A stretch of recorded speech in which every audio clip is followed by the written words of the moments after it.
हरिओम तत्सत। अघोर तंत्र का तीसरा वचन।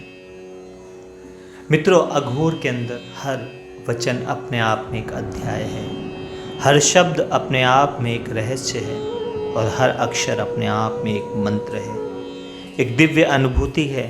प्रत्येक कण अपने आप में समस्त ब्रह्मांड की शक्ति को समेटे है। जैसे एक एटम अपने भीतर असीम ऊर्जा को धारण किए रहता है, उसी प्रकार अघोर के अंदर माँ परमेश्वरी की असीम शक्तियाँ, असीम सामर्थ्य समाया हुआ है। हमने तीसरे अध्याय में माँ परमेश्वरी के निशा रूप को, अंधकार रूप को जाना।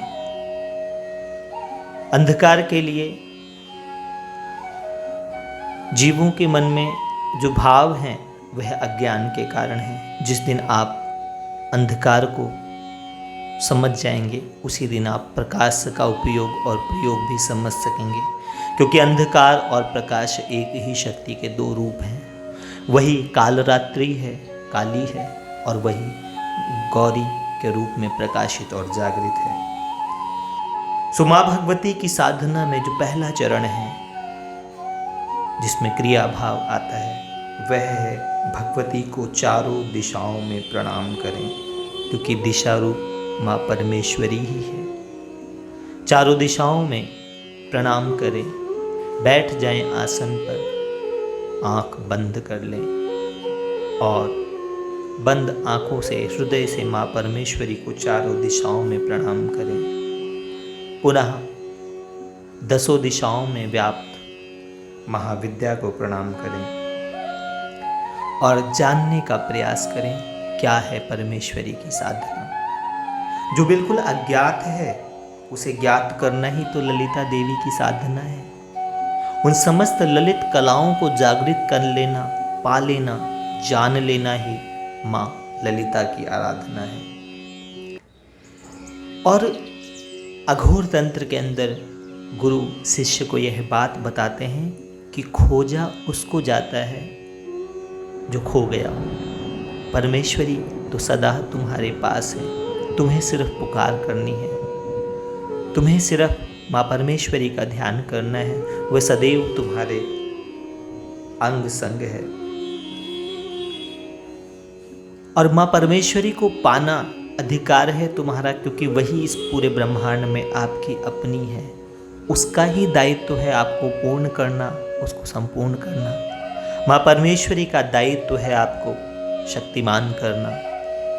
सो अघोर के अंदर अपने आप को माँ परमेश्वरी का पुत्र मानकर, अपने आप को परमेश्वरी का पुत्र जानकर साधना का प्रारंभ किया जाता है।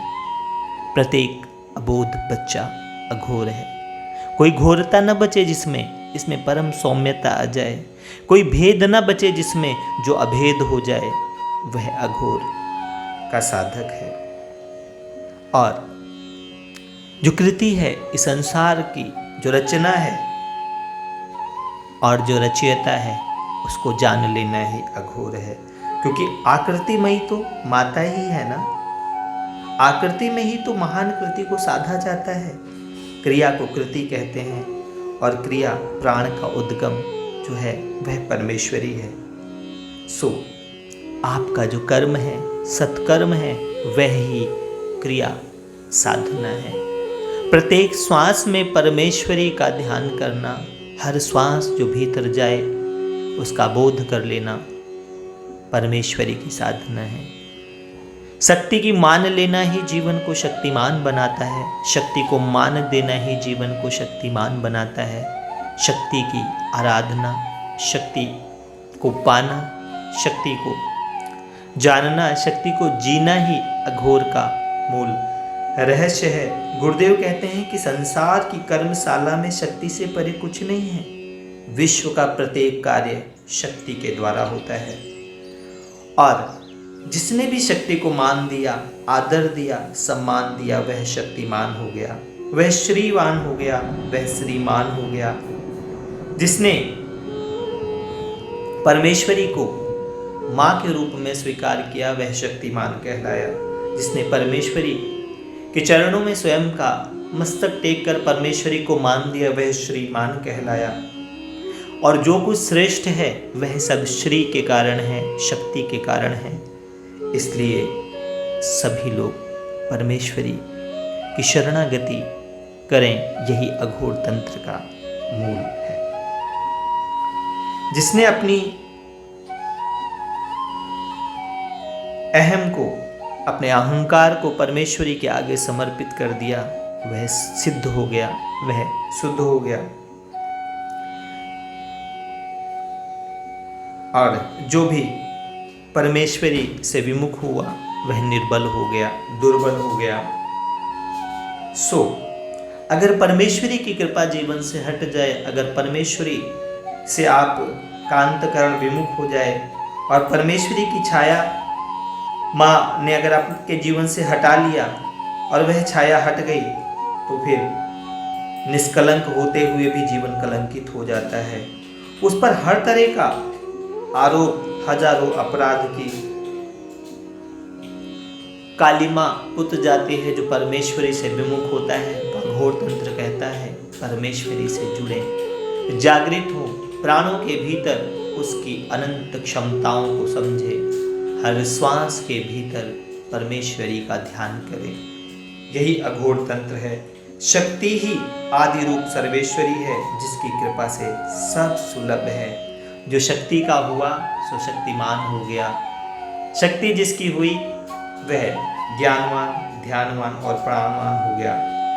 सो सर्वेश्वरी ही एक शक्ति है जिसका अस्तित्व कण कण में है। यह अघोर वचन था।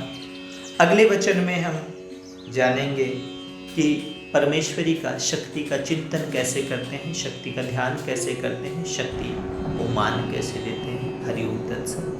जिनको भी यह बातें अच्छी लगी हों, उत्तम लगी हों, पवित्र लगी हों, वह कमेंट बॉक्स में माँ शब्द जरूर लिखें और अघोर के भीतर की सौम्यता को जानें। हरि ओम तत्सत।